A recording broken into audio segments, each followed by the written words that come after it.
Well, I've come to Bangor's branch of Thomas Cook today to talk to Aran Jones of Cymuned what he thinks about the Thomas Cook ban on speaking Welsh.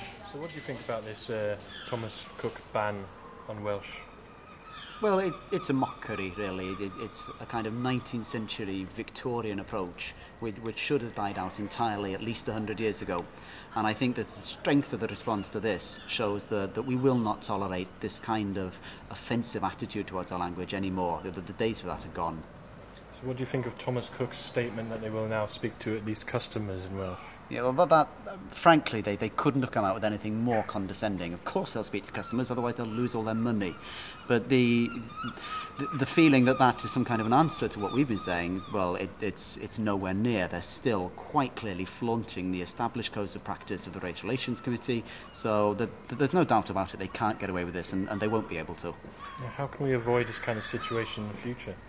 Well, as far as that goes, Cymuned would support the Welsh Language Society, who say that you have to have some kind of protection in law. It's not right that the Race Relations Act is the first thing that we can turn to for help in this kind of situation. And it looks now as if Assembly politicians are beginning to understand that they have to do something about it. They cannot be seen any longer to let this kind of appalling attitude carry on without being hindered in any way. Aran Jones, diolch yn fawr. Croeso mawr iawn i chdi.